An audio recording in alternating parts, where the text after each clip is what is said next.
I'm the guest. I'm Rockstar Rick. And really excited to be here. Seth's out of town, and really appreciate Tim and what he's doing here, and his music and everything, and just rocking here, and just rocking and rolling, man. Having a great time, and so excited to be on the podcast. Really appreciate you, Tim. Well, so glad to have you, Rockstar Rick. I mean, yeah, I found Rockstar Rick. Yeah. In Craigslist. I need a guitar player to help me. Yeah, baby. And he advertised that he could play, guitar because I have. I'm recording an album that I'm going to try to release later this year. And Rockstar Rick said in his Craigslist that he could play some pretty amazing guitar. So this is way too small, man. How do you even play this? Yeah, that takes some special talent, man. You can't play that. You might not be able to play on the album then. Well, what kind of guitar do you play? Air guitar. Air guitar. Yeah, man. Air guitar. Is that? I got it here with me. Yeah, show us some of your air guitar.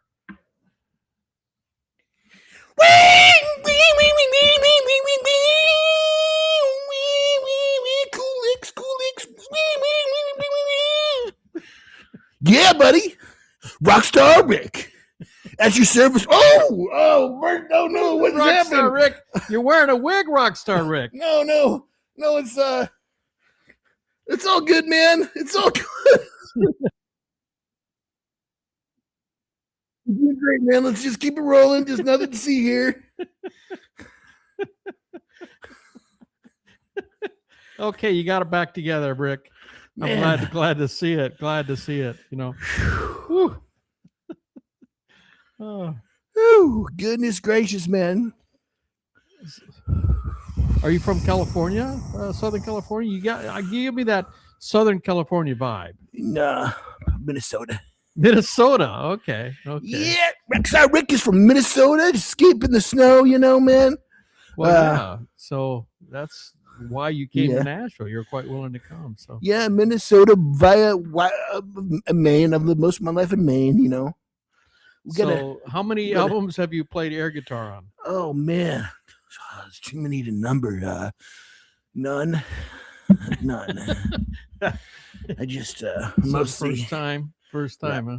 Oh, and well, I've gone to some gigs, and then they're usually, they're like, yeah, you're not quite the fit we wanted, Rockstar Rick, but appreciate you coming, but we will not be paying you, and we do not need your services. But here's a voucher for some Starbucks, and I give you some Starbucks, man, and that's some good Starbucks, and it's worth the Starbucks. So, hopefully you're at least going to give me some Starbucks. I'll give you some Starbucks if you leave. Like right now? Or? No. You stay here. And finish the podcast because I'm trying to contribute, man. To just contributing, yes. But it's not my fault that you have a guitar for a little person, or the baby of a little person. I don't know what's going on here. Yeah, it's not a guitar for a little person. It's for the baby of a little person. That's definitely not tuned, and that looks like more than 6 strings. No, that's 6 strings. I just can't. Yeah, that's 6 strings, dude. But yeah. All right. Well, did you catch the Grammys, man? I did, absolutely. My favorite part of the Grammys, and I'm going to go right to it, is Jelly Roll's testimony, taking us to church, giving all praise to Jesus Christ for his win in the Grammys, and I absolutely love that he Jesus is Jesus and available to all of us, and I agree with that message. So, Rockstar Rick, that's my favorite part of the Grammys this year. Amen to that, man. You won't believe this, but I was there backstage. Oh, you were? Yeah. I got a job, another Craigslist job. Yeah, I was in charge of Justin Bieber's wardrobe. You did a phenomenal job, yeah. No, I didn't make it there on time. I didn't show up. Oh, that's why he looked like that. He was his boxes and his socks, and it was your fault. Okay. Yeah, I was.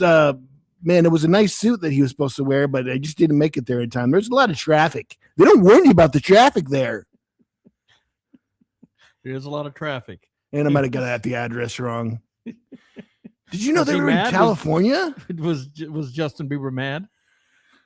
Yeah, he took all his clothes off in frustration. Yeah. But he sounded great, man. This is what I heard. He sounded fantastic. Yeah, it was an amazing deal. I mean, he must have felt really put upon that, in fact, that he didn't have a suit and he had to come on his boxers and his socks. You're supposed to bring shoes for him too, I guess. Yeah, he didn't even have shoes. Yeah. They're still in the car. They're still in the car. You know the crazy part? They still paid me because they said, "Oh, just don't say anything." In fact, I probably shouldn't have said anything because I wasn't supposed to say anything. Well, because they said they were just going to call it art. I'm going to guess you had another job. When Cher came out, you were supposed to give her some instructions before she came out. Did you forget to do that? Yeah, I was there by then. Yeah, I definitely was like, go that way. And did you tell her that they were going to put the winner on the board? Because when they said the winner is, and she stood there looking at the card, and she didn't announce who the winner of the record of the year. Were you the one that told her that she didn't have to announce it? No, that's all her. Yeah, she's what you call old. So that's not on me. I had nothing to do. I don't. Only God can age someone. I have nothing to do with that. Yeah, she had quite the presentation. She came out, and they gave her a Lifetime Achievement Award because Cher is she's absolutely amazing, Cher, and has had quite a career, even acting as well. She had some things to share or not to share, for sure. Yeah, she was a star when she was a teenager. She had a TV show with Sonny and Cher, and rest in peace. Yeah, Sonny. He died in a ski accident, I think. Yeah, he ran into a tree. Those things don't move. They don't move. No.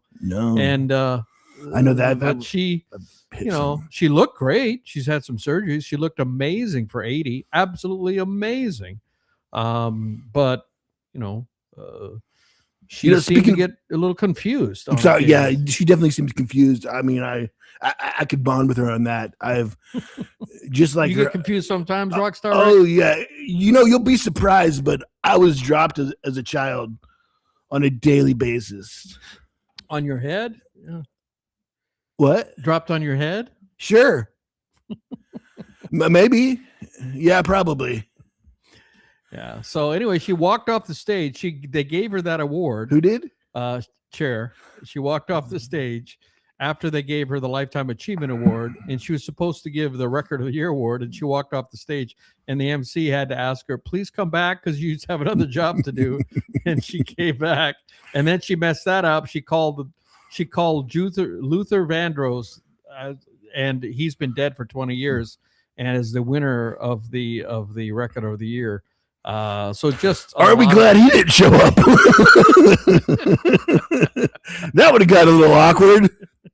So it reminded me of the time when the Oscars messed up when La La Land was announced as the winner, and because they gave the wrong card to the presenter, and they read it. Faye Dunaway and that was my cousin Steve. I can't believe the wrong card. I can't believe they keep hiring people from Craigslist. Yeah, and it wasn't their fault, and they gave them the wrong card, and they called out La La Land because she won Best Actress, which is the one that had been awarded previously, and but it didn't go to La La Land. Was considered one of the favored ones, so nobody was surprised when they won. So they're on stage and giving the thank yous, and then they realized that they gave it to the wrong person. So that was very awkward, and it kind of reminded me of that. It wasn't quite as bad because the wrong people didn't go on stage Sunday night at the Grammys, because when they said Luther, it was actually a tribute to. So she wasn't too far off. It was a tribute to Luther Vandross, and so that was pretty obvious who won.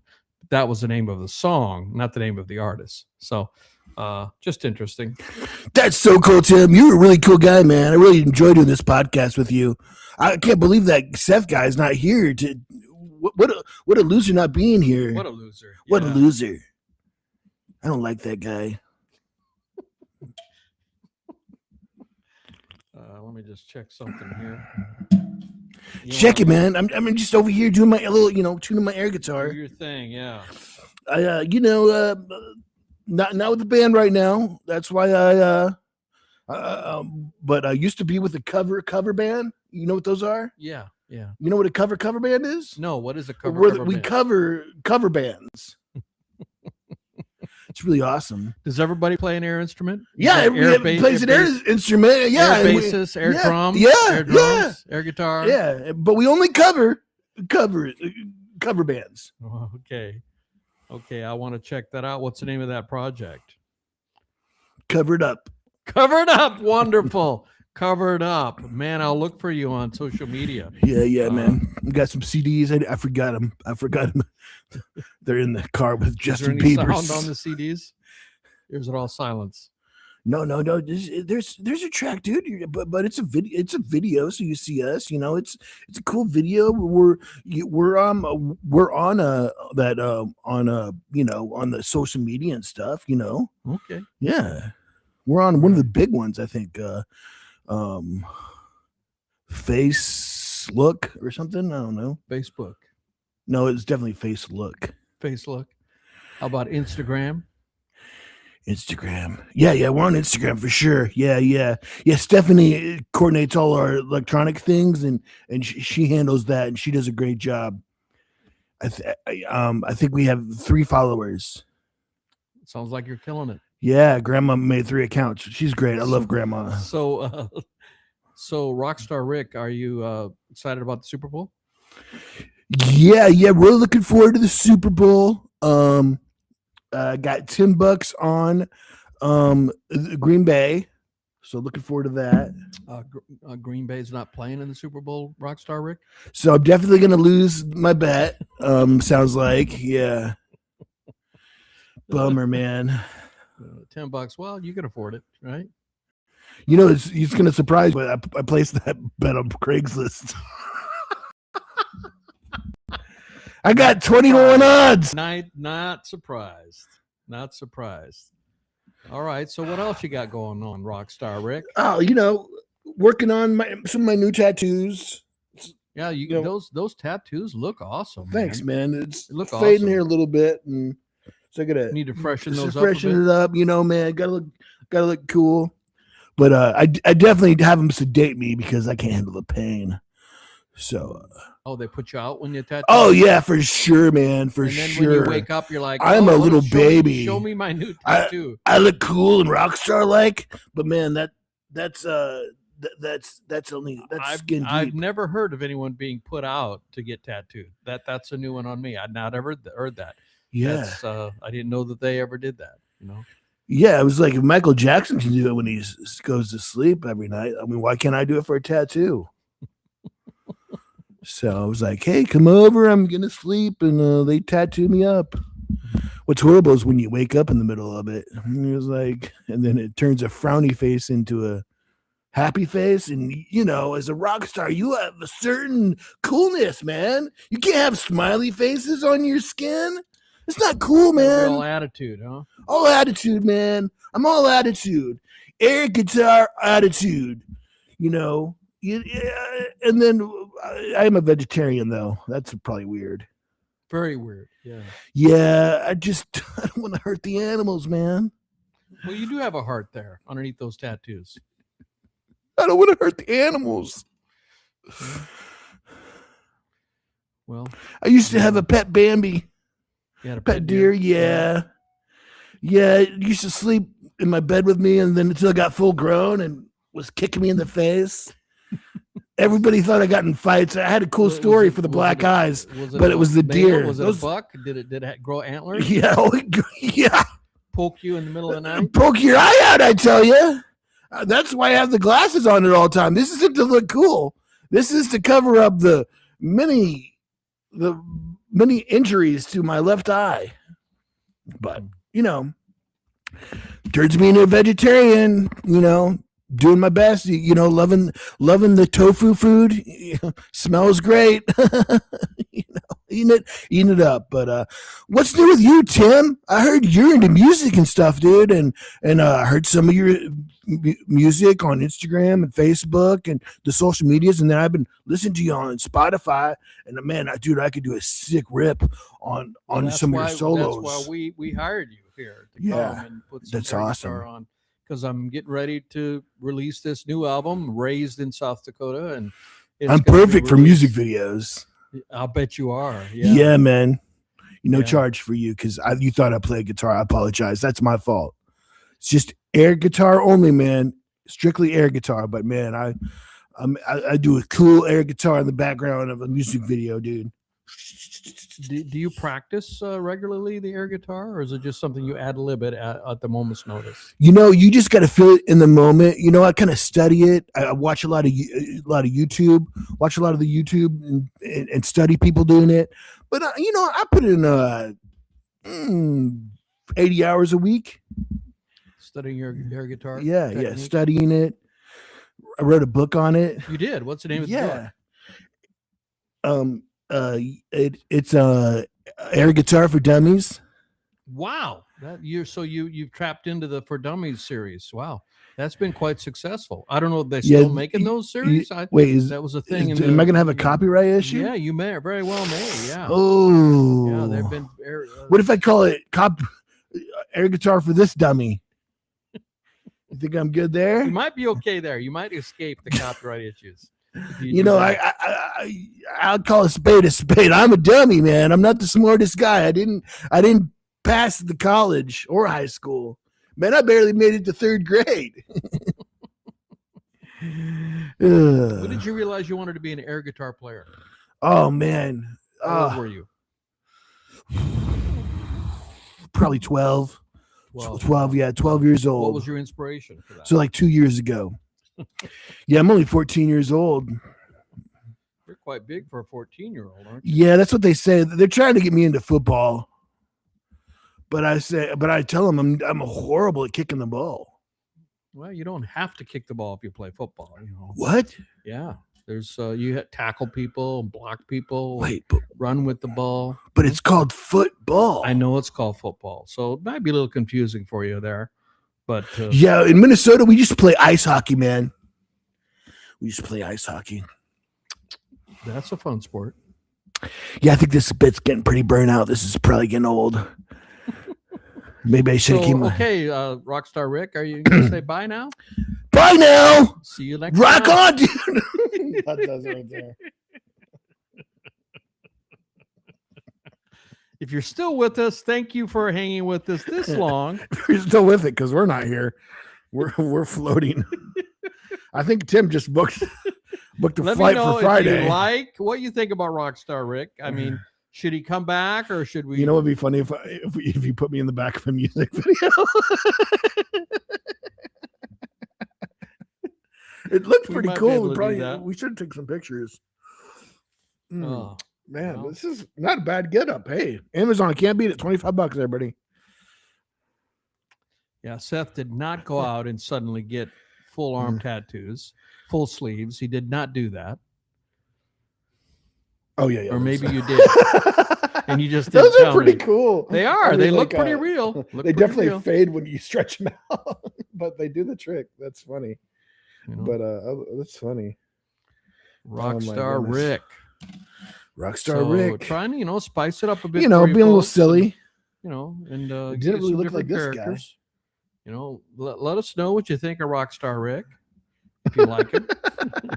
Or we should never do anything like that again. I mean, we'll hear that. We'll hear that if that's the case. Well, welcome back to No Sugar, No Cream, everybody. It is Tuesday, and it is episode 74, I think. 75. 75. We are 75% of the way to 100. Man, I was wondering if I was going to be able to get these little gloves on.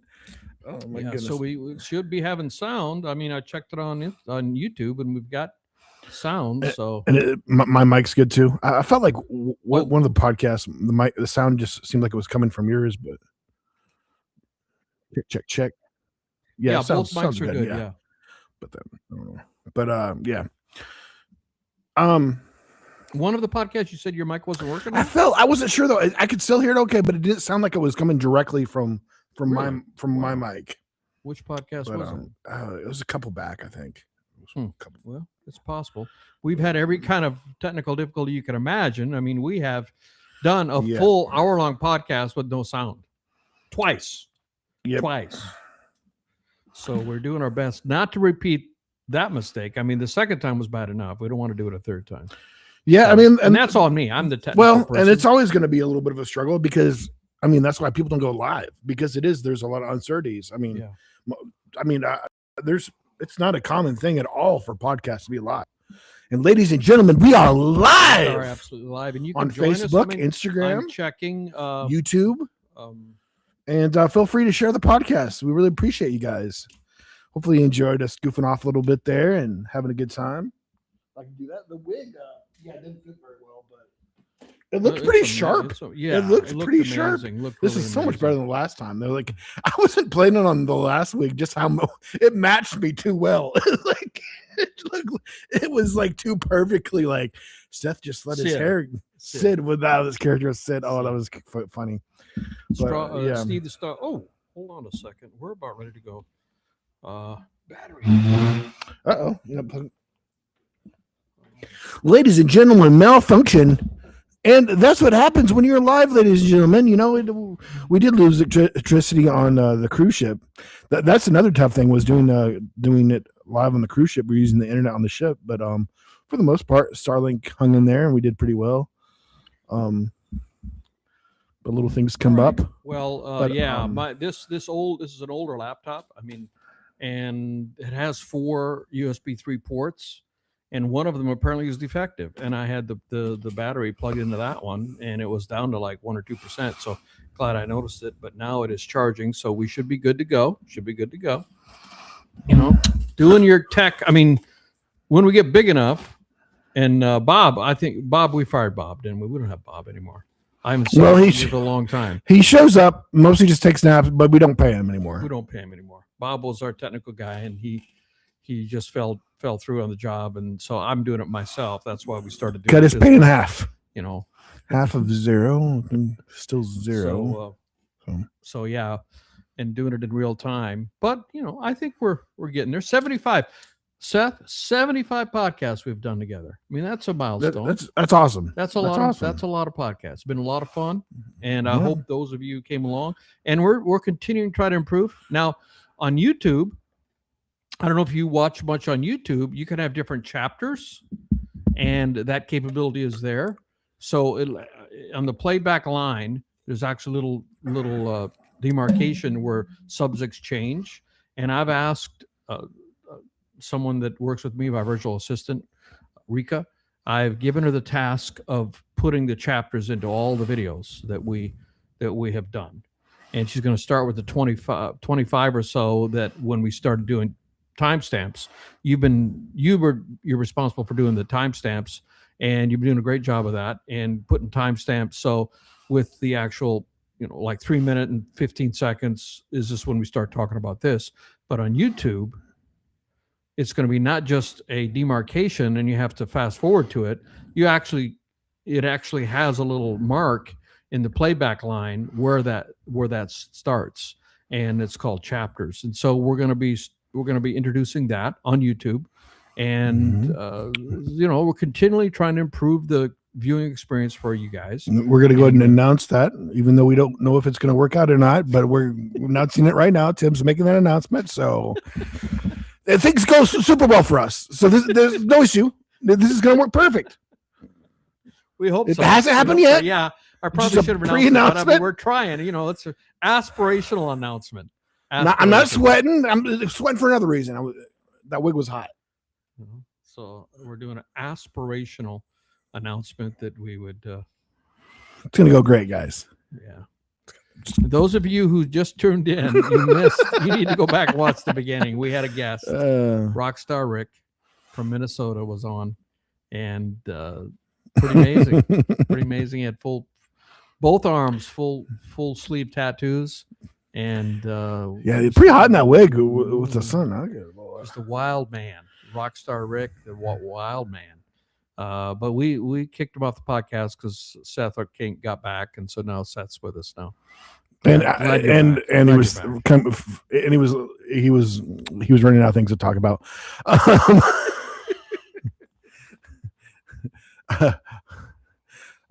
I was falling asleep and I was the character.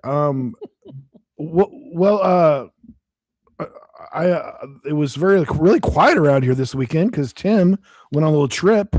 Yeah, I went to LA for a Grammy week. Went to some parties, some Grammy parties. Went to a Grammy after the after party, and that was pretty amazing. And I saw, Robbie Krieger was the guitar player and principal songwriter for The Doors, and he came out. He's 80 years old now, and he came out and played a song. He played his song "Let It Roll," which is pretty much a blues song. And the band that he joined is a band called the Black Moods. I'd never heard of them, but they were playing at the Grammy after party, and they were amazing. They were absolutely amazing. And then Robbie Krieger came out, and I was sitting. I didn't even know there was going to be a band, and we quickly got in and grabbed the last table that was available, and it was right in front of Robbie, where Robbie Krieger came out, and he was 4 feet away from me while he played. Now, I need you to say Krieger 3 times without moving your face muscles.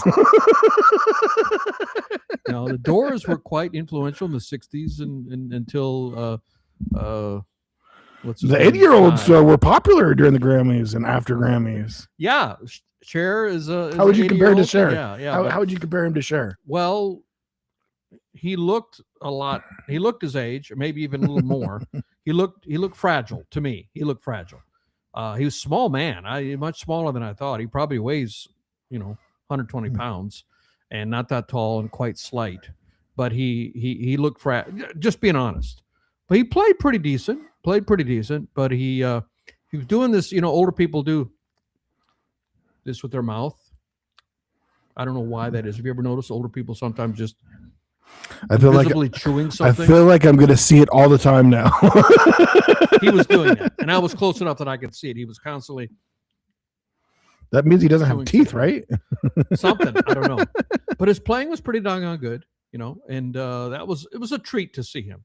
I mean, he's still out there rocking. He had these red Rockstar pants on, and that was amazing. And the guy that played before him was Ilya Sirov, phenomenal artist, young guy, not 80 years old, quite young. And he's a trumpet player and a singer, great singer. He sings like Frank Sinatra type vocals, jazz vocals. And he came out and played, and he plays the trumpet, and he had an instrument that he said that's the only one of it in the world. It's a trumpet, but it's kind of shaped like a saxophone. It has the tubing that comes down. It has the three buttons that you have on a trumpet, but the tubing comes down and then back up. Kind of the only one in existence. He said, yeah, it's custom made, and he said it has a unique tone. It's softer tone than a trumpet, and well, that looks intriguing. Yeah, that sounds very intriguing. Yeah, I'd love to know the history of that. I'll show you the picture of it. He said he had it custom made. And he himself had a custom. Okay, I don't, or maybe he made it himself. I don't recall exactly what he said. I'll have to go back and take a look. Tell the truth. Thank you, Michael Sendre. Always tell the truth. That's what Michael suggests we do. So we're going to do it. That's my song. Tell the truth.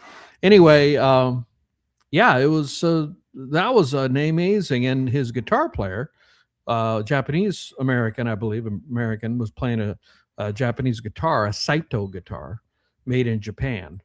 And I have all things Japan, I have a special affinity for. I lived in Japan for 2 years, and I also, at one point in time, had a business where I exported to Japan, and my Japanese was really good. I would negotiate business deals with people that didn't speak in English. We'd negotiate them in Japanese. So, 6-figure deals, you better not screw up. So I was pretty confident in my Japanese, but it's all faded away now. I stopped that in 2008. but I'm still have a really soft. I love Japan, and I haven't been there since like 2008. So that's almost 20 years. I want to go back in the worst way. Wonderful country, wonderful people. Anyway, the guitar player for Ilya Serov was looked like a Japanese ethnicity. I think Japanese American. I looked him up. He was playing a Japanese guitar, and that was interesting. I'd never heard of that brand, Saita Japan guitar brand, SAIT. Saita, I thought it's Saita or Saita. Yeah, there's a lot of boutique, instrument makers, guitar makers, and amp makers, and pedal makers. I was just about to ask, what's the differences between a Japanese made by Japanese? Made a Japanese company, yeah. I was about to. What's the difference between a guitar? I was like, I have a Japanese. I don't think it's behind me. I think it's over there somewhere. It is a bad guitar, BADD, and it's made by. He passed now. Setsuzaki, the last family name, Toshio Setsuzaki, and he had a brand called Bosa, and they were primarily bass guitars. But he made a few Bosa guitars, handmade. And I just Googled this recently because I was thinking about him. Actually, I was thinking about him when I was Googling Saito. I'd never heard of them, and I had to look them up, what this gentleman was playing with Mr. Seraph. And made me think about my bad guitar. And he even made his own pickups. Most boutique guitar makers don't make their own pickups. They use pickups from someone else. But Toshio was quite the luthier. And I met him. Actually, I picked out the wood, picked out the color for my guitar. And there was a short period of time. He was living on the street. He fell into hard times. I guess he had some drug issues. Rest in peace. He did get his feet back under him, I guess. Anyway, I can't find anything on the internet about this bad. So he had the Bosa line, and then he started a new line called Bad, BADD. And now you can still find on the internet the Bosa. People are raving about these, and they're worth money because he's passed away and you can't get any anymore. But this Bad guitar, which he made, is it the only one that he ever made? I mean, I know he made a few more. You're struggling to find the Bad guitar. I can't find it on the internet anywhere. And I have one. It's a great guitar. Well, you got me Googling something tonight. Oh, sure. Yeah. Go get it. I think it's you're going to have me Googling that. I love looking for things that you can't find and stuff that's always unique to look at stuff. But, yeah, Tim's got an awesome collection of guitars. Nice. It's kind of got some of them up as art pieces. But Bad, BADD. Yeah, do they have dots in it, or it's just okay? BADD, and it looks like a Japanese design. what makes it look like a Japanese design? I mean, just the body, I would say, kind of looks like a Japanese design. And this is all handmade. The pickups are Bad pickups. You probably can't see it, but it says Bad right there. And here's the funny thing about it. Toshio was Japanese and didn't speak English as a first language. And he goes to NAM. Those of you that are musicians, you probably know what NAM is. It's the National Association of Music Merchants. And it's the big trade show for all musical instruments and musical equipment where they have it once a year. They just had it, I think it just is going on now, maybe, or just finished going on. And he was that Bad. That's where you go. If you're a guitar manufacturer, you have to go to NAMM because that's where your customers are, the retailers. And he was showing his guitar or his basses and guitars, some guitars, but mainly basses. And these artists would come in and they'd say, "Man, that's Bad," in a slang way of saying that's really cool. Yeah. And he only knew Bad meaning not good. And he said, "Oh, you don't like my guitar?" He told me this story himself. You don't like my guitar? No, Toshio, that means it's good. And so he said, "Okay, I will name my next company Bad." And then he put a D in the end of it. That's the name, how he came up with the name bad guitars. Well, unless he had a lot of people working with him, they were handmade. He couldn't have made know, probably too many, maybe. Yeah, he was the only one working in his shop. I went to his shop. There's a number here that could be important. That's probably, and then I wasn't number one. I thought it was the first one, and I wanted number one, but he didn't call it number one. I was like, why didn't you give me serial number one? And he didn't do that. 0, 2, 1, 2. 02 is the year 2002. What's it say? 02. Okay. Yeah, 0, 0, 2, 1, 2, 0, 1. Maybe it was maybe month, and it could have been month, and maybe it was the first one. I mean, I know it was hardly. He had some other. I think I was the first one that he sold. He had some other models that he was making around there, and I don't know if he. Yeah. Sure, What you said? It was around 2002, so I believe it would have been the year. The first two must be the month year. Would have been 12. Probably, yeah. 0, 1. So the first one, yeah. Unless he's talking about month, unless it's just the date. Yeah. I don't know. I don't know. I think I was the first one that they sold because he got into business with my buddy Shuji, and he needed help because his business was failing. He was living on the street, and Shuji invested a lot of money in getting him started, and they changed the name to Bad. And I met the guy, and it went up to, it was in the second floor of Shuji's business, and he had the whole second floor, and it had wood laying around and electronics. I mean, he was definitely doing it all himself. And shortly after, he sold everything for money, and Shuji lost a lot of money because it was a failed investment. And he owed a lot of money to the Yakuza, the mafia, and he had made some bad loans, and Shuji lost a lot of money. I remember he had to sell his car to pay all that, and he was very angry about it. A few years later, somehow he got back on his feet and he started making Bosa basses again. So this is a very short history, very short time in the Toshio Setsuzaki luthier time where he made a different kind of an instrument. It's an amazing instrument, absolutely amazing guitar. And I do play it on number of recordings. The pickups they're really hot pickups. They high output, so they distort quickly. And like a Les Paul design, hip humbucking design, but it has bolt-on neck, which is not normal. Normally, humbucking guitar designs have a set neck, so it's kind of a unique type of a instrument. What was the name of the guy? Toshio, first name Toshio, and then Setsuzaki. Bosa is the brand that he was most well known for. So you knew him, and you knew him pretty well, huh? No, I did not know him. Or you knew well. somebody I associated met with him. You met him, okay. The guy, my buddy, is the one who went into business with him. Oh, I okay. only met him that So, one yeah, time. yeah, I met but Toshio one time. Definitely a close association. What does it say about Toshio? What do you see? I'm not doing. You didn't find him?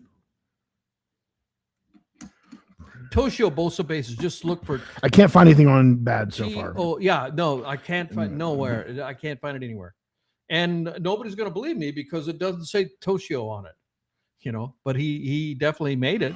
I don't even know. I paid cash. I don't even know if I have a receipt. I mean, we're talking almost 25 years ago. So I don't have any verification. It was just a small company. I wonder if I don't think I have any paperwork. It didn't come in a case. So, it's my word against no one's necessarily going to believe that, but it's an amazing guitar. I mean, just look at the marbling on the front of this guitar. I mean, it's a gorgeous piece of maple on the top. So that's cool.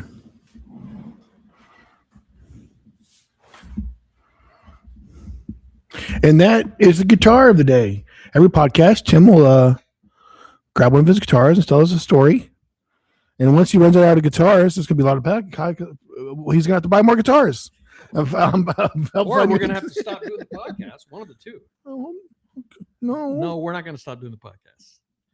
That was a little. I just need an excuse to build more guitar, to buy more guitars. So I'm trying to help you out, Tim. I got your back. That's cool. Yeah, that's very intriguing. Yeah. AI said, I could not find any information on bad associated with that person. Yeah, I mean, I Googled it earlier this week, or actually yesterday, because when I saw Ilya Serev's performance and saw his guitar player, who I looked up, and he's using a brand I hadn't heard of, Saita. And then he even showed earlier this year, he went back to Japan and he visited the Saita factory. He'd never visited them before. And he had a video on his Instagram. So Saita. Well, yeah. So any other highlights from the weekend before we... Saito. I misspoke. Saito, Saito. not Saita. So it's Saito. I think I was able to get it right because I think it finished it for leading me. boutique guitar builders in Japan, spearheaded by a longtime luthier and guitar builder, Mr. Masaki.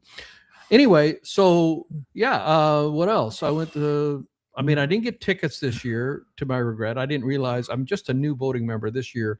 Only been a voting member of the Grammys since July, and I didn't realize the procedure. When the tickets go on sale, you have to get on the website and buy them right away, and I didn't know that. And well, yeah, we'll have to try to make, because I'd love to go with you. So we'll have to try and make that happen this next year. And I wasn't able to do that, but I went to a couple of parties and met a lot of great people, a lot of musicians, a lot of other Grammy folks.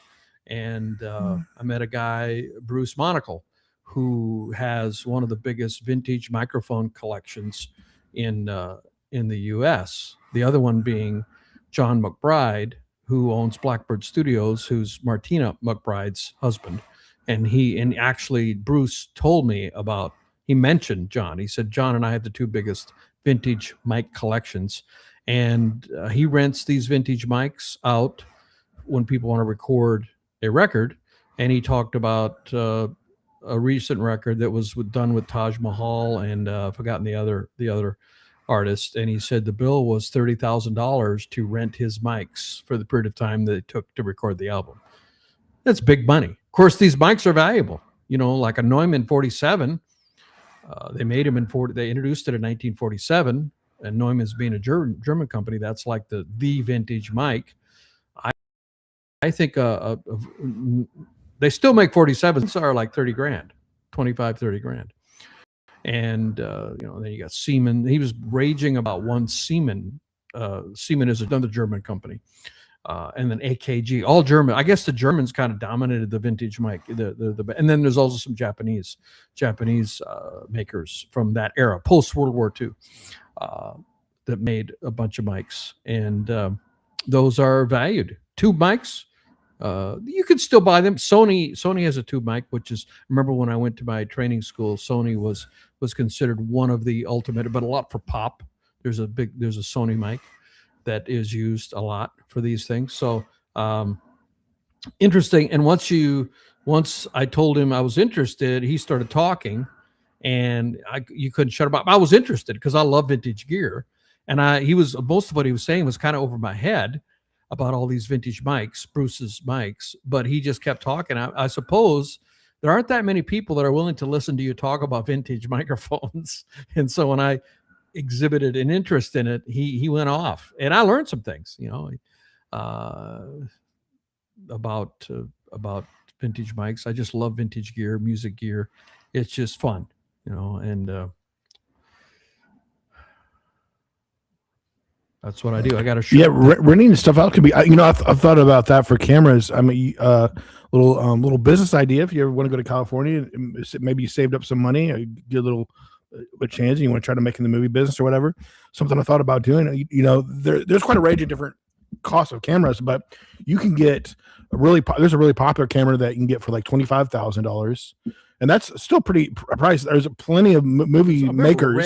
The red camera. I think it starts at 25. Yeah, I think that's the one. And and you could buy that for like 25,000. Maybe just buy one or two, depending on how much money you have, and rent those out. And there you can make some money, maybe undercut somebody, or like, I mean, you got a lot invested with those. I would even go along to the movie set and like, hey, I'm going to just volunteer my time. I just want to have my eyes on the camera since it's my property, or, and you can volunteer with a camera of some sort, if that's not weird or something, but then you could be there and experience being on a movie set and just be able to be an assistant on the movie set too, and basically be be a backup. Yeah, there's definitely and I think they rent those for that $500 a day is what, depending on how many hours or whatever. Those expensive things do get rented for sure, and there's a market for that. I mean, he actually, Bruce was telling me there was another project that he was talking about that was also a $30,000 bill, and I knew the artist's name, but I've forgotten what they were, and so that's a lot. I recorded my entire Down and Under album, and engineering, mixing, mastering, everything, studio rental, way less than that, way less. So, that's some big budget stuff. Yeah, I mean, I guess you could even rent out a camera, good camera in Nashville area, with music videos and all that. There's definitely demand for cameras, probably. Well, there's some film projects too coming to Nashville, I think. Right, yeah, film too, but then of course you got music videos. Music videos would be definitely really popular, and then but yeah, the film has definitely had a big rise.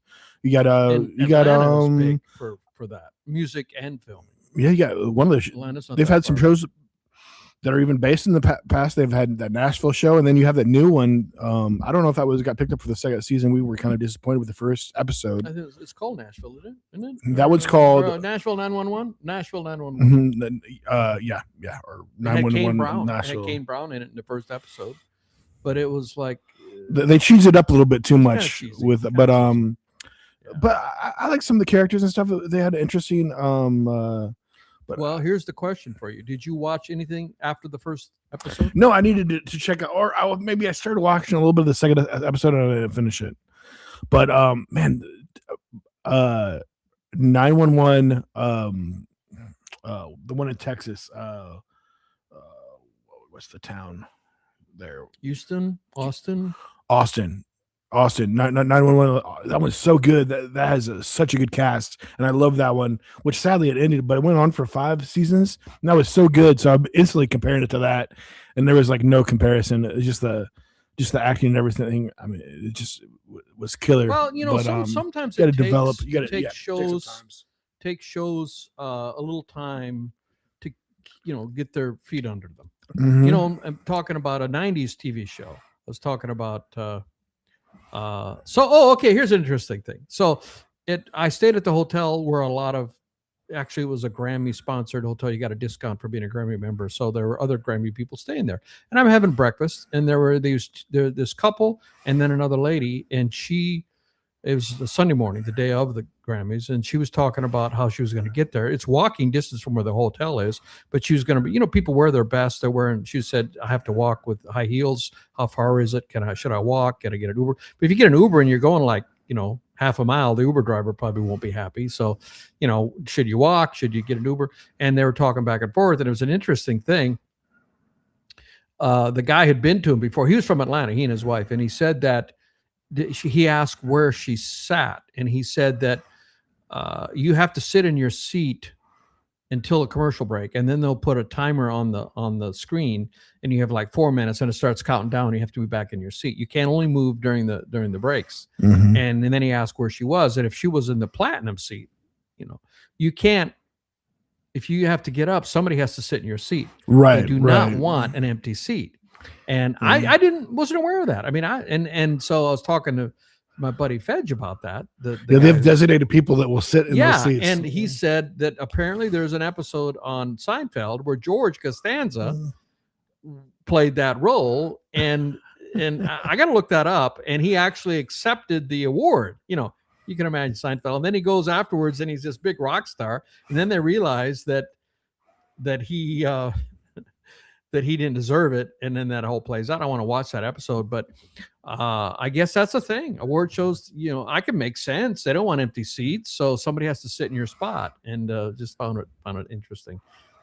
more details, and getting there ahead of time. And there was a long day, and he said, make sure because you'll be sitting there a long time. Don't drink a lot, because if you got to if you got a weak bladder and you got to go to the restroom, you can't get up, because you're not allowed to move until there's a break.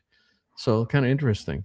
I wonder when they give first row seats at times, they probably like have special comps for celebrities. I wonder if I feel like they make a stipulation as you got to say the end of the game, because it seems like that a lot of the celebrities usually stay to the end of the game. I'm sorry. It's about like basketball games. Does it seem like they usually try to keep the first two rows filled? Yeah, I hadn't thought of that. To the end of the game. Yeah, probably. Yeah, they don't want it empty. And it seems like they usually put them on camera a lot of times, like right. Do a shout out. I bet those are the people that get probably comped tickets or something. Like, hey, well, we just want because it's a big deal for them too. Like, I mean, I thought I was really enjoying seeing all the celebrities at the New York game. Yeah, I mean, I used to go to the. I'm sorry to admit this, because I'm a Celtics fan. But in the aughts, hold on. In the 90s, couple years. The 90s, I lived in New York, and my buddy and I, for one season, we got mini season tickets for the Knicks. And what that means is they took the 42 games you play at home and divided into 3. So that would have been 14 games. 14 times 3 is 42. And they split the season arbitrarily, and you get 14 of the games. It's a 1/3. It's a 1/3 of the season. And so my buddy and I went in and did it. And of course, we had nosebleed seats, and we were up high in Madison Square Garden, but we're in the room. And the Knicks went to the finals that year, because those were the 2 years. That was a year that Michael Jordan was playing baseball. That was 94.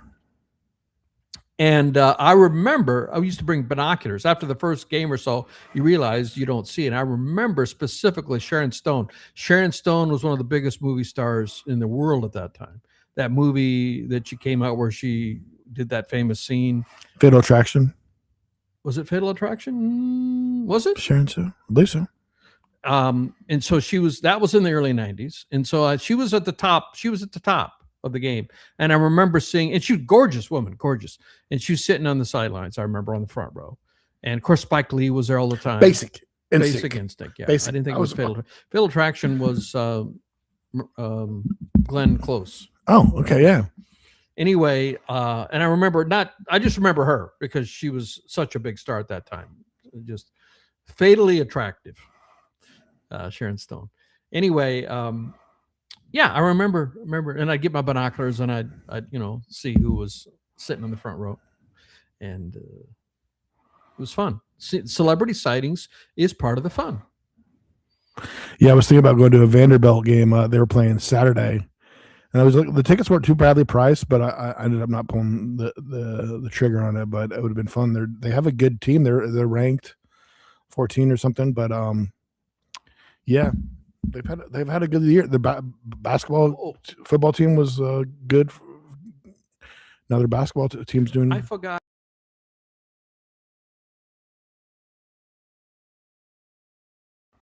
Oh, here we are. Okay. For a second, I was talking to Fedge about Seinfeld. I was talking about where they make you have a seat, and then he talked about Seinfeld, and then I talked about how we had a bit on here where we talked about Seinfeld, how in the hero's journey they don't follow the hero's journey. The characters don't ever grow. Remember we did that. We talked about that. Mm-hmm. They made a decision, and a lot of sitcoms they don't grow. I don't think Friends grew. People, they fell in love and got married and stuff, right? The Friends show, mm-hmm. which is really the big one, and then like even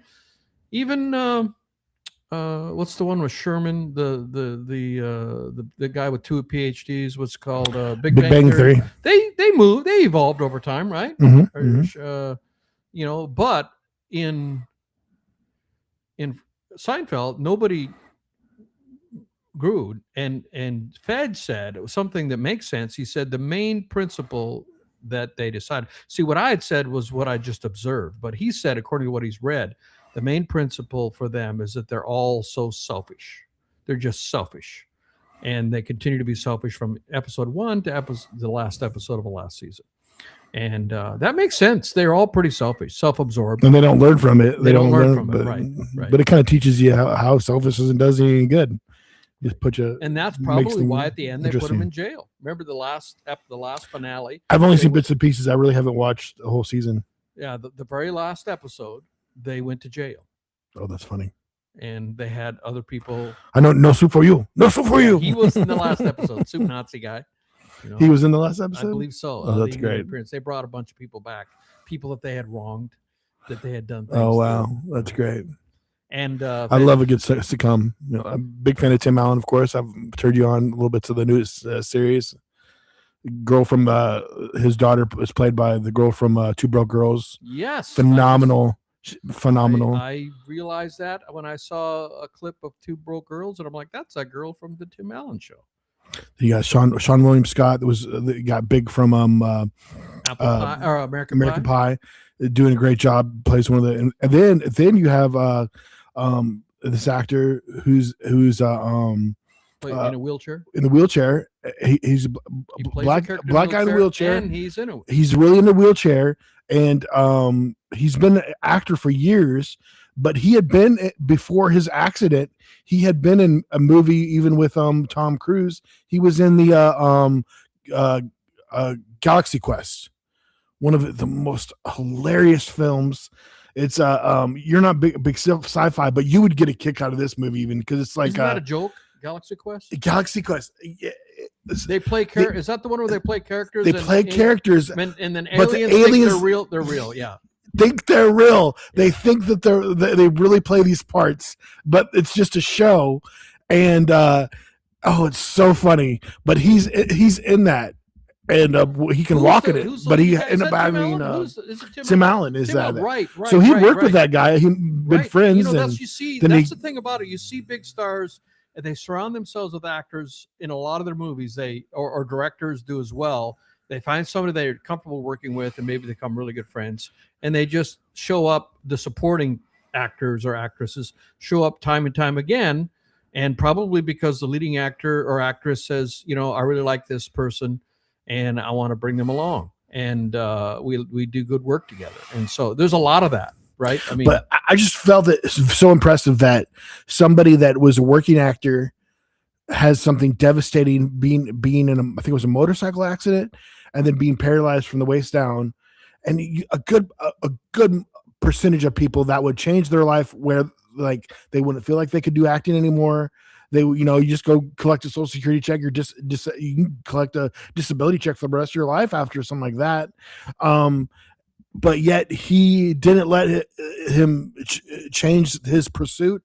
And he probably went through a dark time, but I would love to see a documentary on him, and he come out and still doing comedy and playing a really entertaining part, you know, just being in a wheelchair and not letting that can really, I mean, you need people to play people in wheelchairs. So, I mean, that's really just phenomenal to go from the devastation of that happened to you and just, you know, getting to do acting, but now you got to adjust in a way, but, you know, do I let it change my life or and never act again, or do I use it to motivate me and well, now I'm going to play parts with a guy in a wheelchair.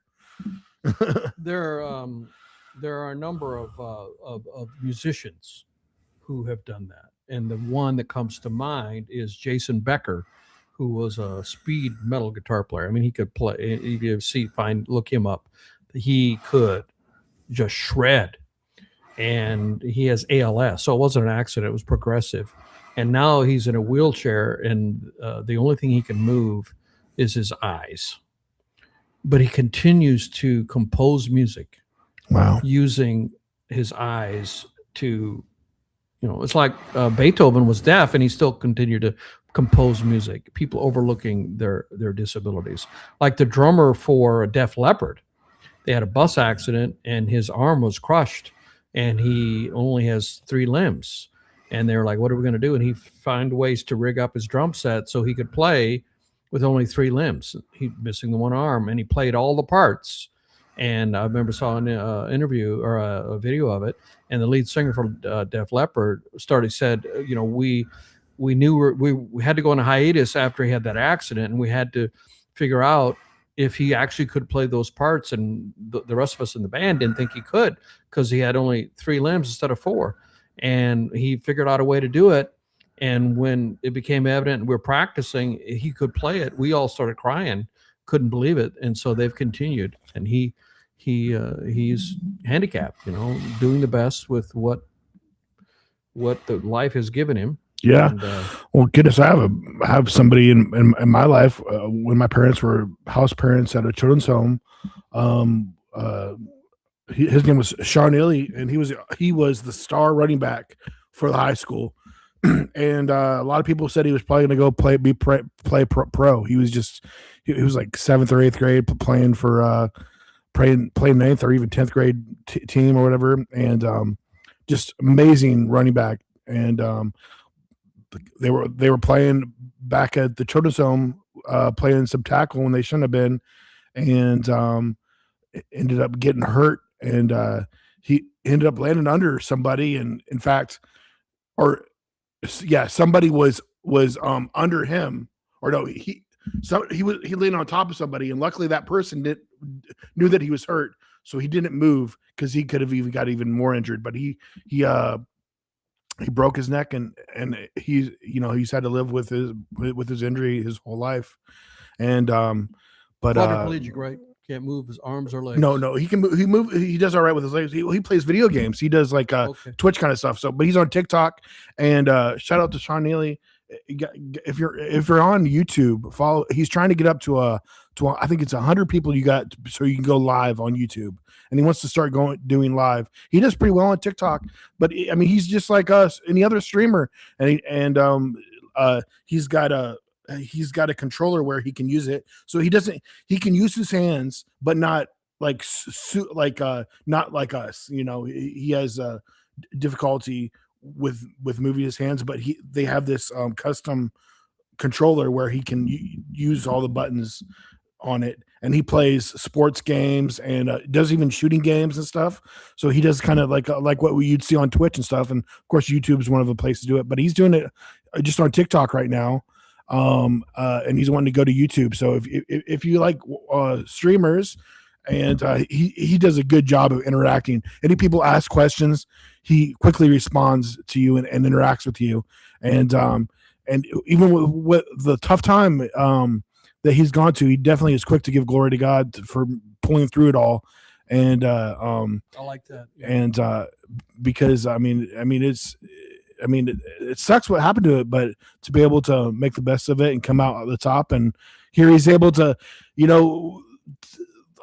our world changes, and now like somebody in his position can make money on streaming and entertain people, and I get on there sometimes, interact with him, and he does a great job of talking to people, interacting with people, and but he's trying to make it over YouTube. So if you guys want to support him, just follow him on YouTube. Shaun Neeley will come up, and spell his last name? Shaun Neeley is in Neeley. Okay. In fact, I'll comment his name on there. Neeley. Neeley, and Shaun is Shaun, I think. So Shaun Neeley, and it will pop up.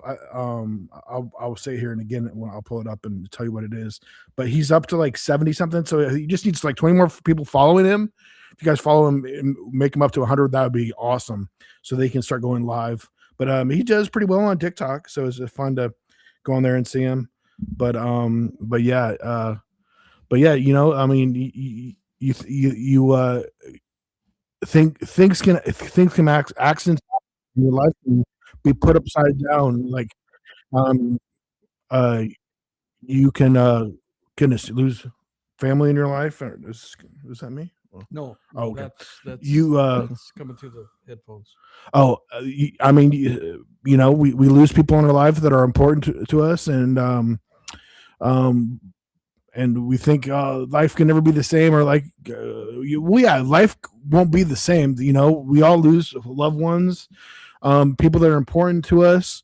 But we gotta cherish those moments and let them live through us, and remember what we learned from them, and put and nobody wants you to they're see you succeed.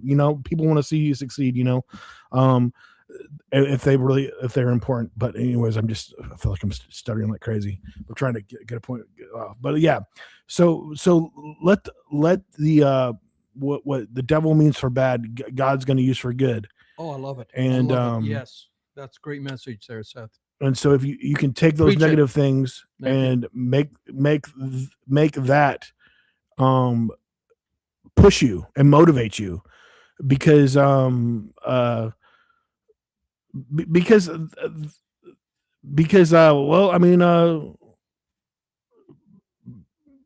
because there doesn't need to be a because there, because that's what you need to do to make your life better, and to be there for others, and hopefully at the end, when I pass away, hopefully I've touched lives, made some people laugh.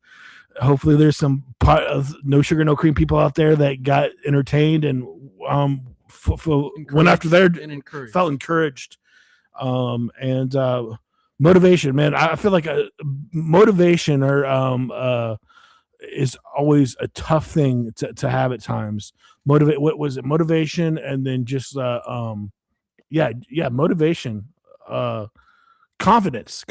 Those can be really tough at times, but use your circumstances to motivate you, and to if.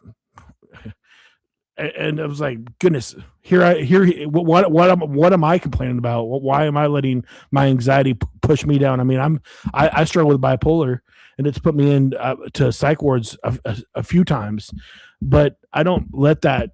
The doctor said I was never be the same.